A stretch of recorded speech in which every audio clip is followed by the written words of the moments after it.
السلام علیکم۔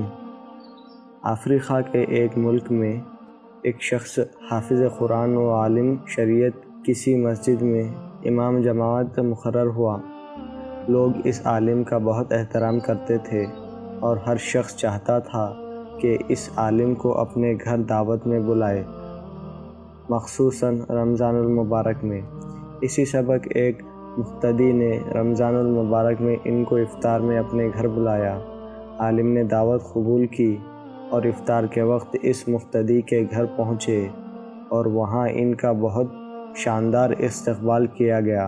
افطار کے بعد عالم دین نے میزبان کے حق میں دعا کی اور واپس چلے گئے۔ مقتدی کی زوجہ نے عالم کے جانے کے بعد مہمان خانے کی صفائی ستھرائی کی تو اسے یاد آیا کہ اس نے کچھ رقم مہمان خانے میں رکھی تھی، لیکن بہت تلاش کے باوجود وہ رقم اس عورت کو نہیں ملی اور اس نے اپنے شوہر سے پوچھا کہ کیا تم نے وہ رقم لی ہے؟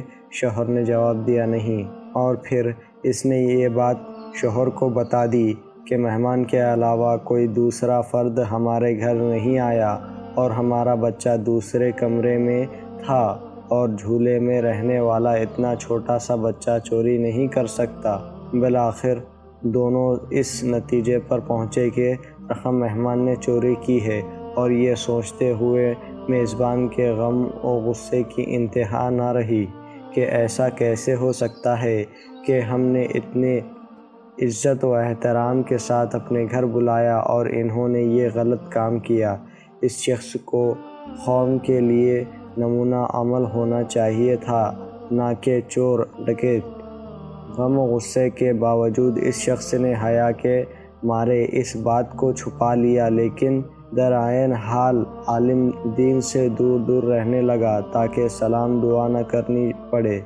اسی طرح سال گزر گیا اور پھر رمضان المبارک آ گیا اور لوگ پھر اسی خاص محبت اور خوش اور جوش و خروش کے ساتھ عالم دین کو اپنے گھروں میں افطار کے لیے بلانے لگے۔ اس شخص نے اپنی زوجہ سے کہا کہ ہمیں کیا کرنا چاہیے، مولانا صاحب کو گھر بلائیں یا نہیں؟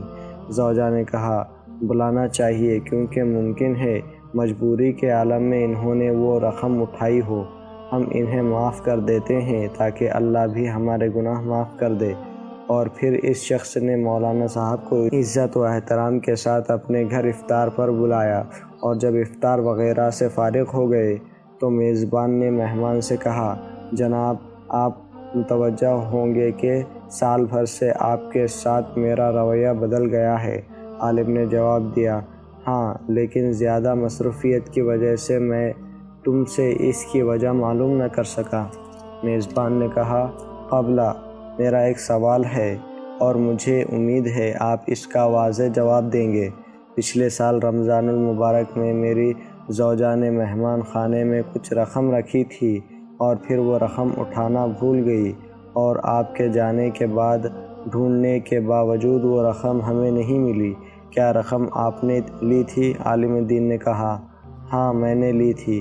میزبان حیران پریشان ہو گیا اور عالم نے اپنی بات جاری رکھتے ہوئے کہا جب میں مہمان خانے سے جانے لگا تو میں نے دیکھا کہ کاؤنٹر پر پیسے رکھے ہوئے ہیں۔ چونکہ تیز ہوا چل رہی تھی اور نوٹ ہوا سے ادھر ادھر اڑ رہے تھے، لہٰذا میں نے وہ نوٹ جمع کیے اور میں وہ رقم فرش کے نیچے یا کہیں اور نہیں رکھ سکا کہ ایسا نہ ہو تم وہ رقم نہ ڈھونڈ سکو اور پریشان ہو جاؤ۔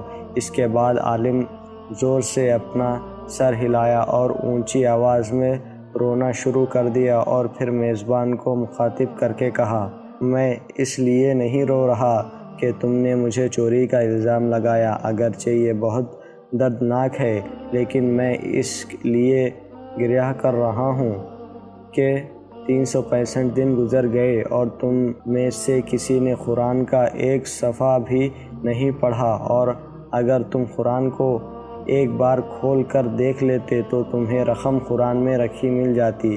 یہ سن کر میزبان بہت تیزی سے اٹھ کر قرآن مجید اٹھا کر لایا اور جلدی سے کھولا، اور اس کی مکمل رقم قرآن میں رکھی نظر آ رہی تھی۔ یہ حال ہے بعض مسلمانوں کا کہ سال بھر میں بھی قرآن نہیں کھولتے اور اپنے آپ کو سچا اور حقیقی مسلمان سمجھتے ہیں۔ اللہ ہم سب کو کہنے سننے سے زیادہ عمل کی توفیق عطا فرمائے، آمین۔